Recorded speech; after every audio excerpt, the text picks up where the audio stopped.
NTR party పెట్టి కూడు గూడు గుడ్డ తన విధానం అని చెప్పారు. పార్టీలో ఇల్లు నాగలి చక్రంతో తన ప్రాధాన్యతలు వివరించారు. 43 ఏళ్ళు ఎన్టీఆర్ రూపొందించిన పసుపు జెండా శాశ్వతంగా ఉంటుంది. తెలుగు జాతి ఉన్నంత వరకు ఎన్టీఆర్ గుర్తుంటారు. ఈ జెండా ప్రజలకు సేవ చేస్తుందని చెప్పి కూడా నేను మీకు తెలియజేస్తున్నా. పసుపు జెండా అంటే దేశ రాజకీయాల్లో కొత్త ఒరవడికి నాంది పలికిన జెండా, తెలుగువారి అభివృద్ధి పదాన నడిపించిన జెండా, తెలుగువారి ఆత్మగౌరవాన్ని చాటి చెప్పిన జెండా, తెలుగు ప్రజల్లో ఆత్మవిశ్వాసాన్ని నింపిన జెండా, ఆడబిడ్డలకు అండగా నిలిచిన జెండా, రైతన్నల కన్నీరు తుడిచిన వెన్నంటే ఉన్న జెండా, విజన్తో తెలుగు జాతికి విజయాన్నిచ్చిన జెండా, తెలుగు ప్రజల నమ్మకం, విశ్వాసం, భవిష్యత్తు, భరోసా తెలుగుదేశం జెండా. ఆ జెండా చూస్తూ ఉంటే ఎక్కడ లేని విశ్వాసం వస్తుంది. ఇది శాశ్వతంగా ప్రజలకు అండగా ఉంటుందని మరొక్కసారి ఎన్టీఆర్ సాక్షిగా మీ అందరికీ విజ్ఞప్తి చేస్తున్నాం.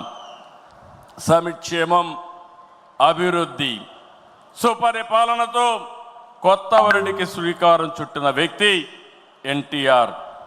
పేదవాడికి పట్టెడన్నం పెట్టాలని 2 రూపాయల కేజీ బియ్యం, అందరికీ పక్కా ఇళ్ళు, బడుగులకు జనతా వస్త్రాలు అందించారు. వృద్ధాప్య పింఛను 50 రూపాయలకే హార్స్ పవర్ విద్యుత్తు, గురుకుల పాఠశాలల ఏర్పాటు, పిల్లలకు మధ్యాహ్న భోజన పథకం, మహిళలకు ఆస్తి హక్కు, సాగునీటి ప్రాజెక్టుల నిర్మాణం, ఉద్యోగ కల్పన, పరిశ్రమల ఏర్పాటు, రోడ్ల నిర్మాణం, ఇలా సంక్షేమాన్ని అభివృద్ధిని సమతుల్యం చేశారు. పటేల్ పట్వారీ వ్యవస్థ, సింగిల్ విండో విధానం, బీసీలకు మహిళలకు స్థానిక సంస్థల్లో రిజర్వేషన్లు తీసుకొచ్చారు. రాజకీయాల్లో రాకమునిపే సేవాభావం ఉండే వ్యక్తి ఎన్టీ రామారావు గారు. 1952 సంవత్సరంలో రాయలసీమ కరువు వస్తే జోలి బట్టి డబ్బులు వసూలు చేసిన వ్యక్తి. 1962లో భారత చైనా మధ్య యుద్ధం వస్తే విరాళాలు సేకరించిన వ్యక్తి. 1965లో భారత్ పాకిస్తాన్ మధ్య యుద్ధం జరిగినప్పుడు 1972లో రాష్ట్రంలో కరువు వచ్చినప్పుడు 1977లో దివిసీమ ఉప్పెన మీరు చూస్తే వేలాది మంది చనిపోయారు.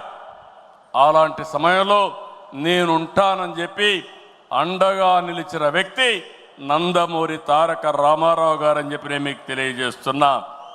మార్చి 29, 1982 తెలుగుదేశం పార్టీ ఏర్పడిన రోజు. నిన్న మార్చికి 43 సంవత్సరాలు. ఇప్పుడు మిమ్మల్ని చూస్తూ ఉంటే రోజు రోజుకు మీ ఆదరణ పెరుగుతూ ఉంది. 4 దశాబ్దాలైంది. ఎన్నో మైలురాళ్లు దాటాం, ఎన్నో విజయాలు, ఎన్నో అనుభవాలు.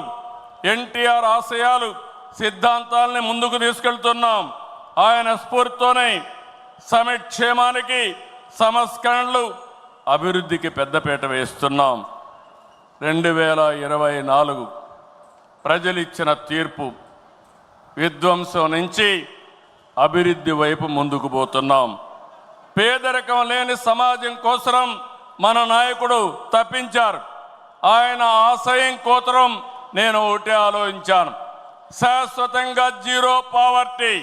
అంతేకాదు, శాశ్వతంగా పేదరికం లేకుండా చేయడమే కాకుండా ఆర్థిక అసమానతలు తగ్గించి ప్రతి ఒక్కరి జీవితంలో జీవన ప్రమాణాలు పెంచాలనేది తెలుగుదేశం పార్టీ సంకల్పం అని చెప్పి కూడా నేను మీకు తెలియజేస్తున్నా. అందుకే నిన్నే మనం చూసాం, ఈరోజు కూడా మనం కంటిన్యూ చేస్తున్నాం. నా తెలుగు కుటుంబం, 6 శాసనాలు, ఈ 2 కూడా ఒక గేమ్ చేంజర్గా తయారవుతాయి.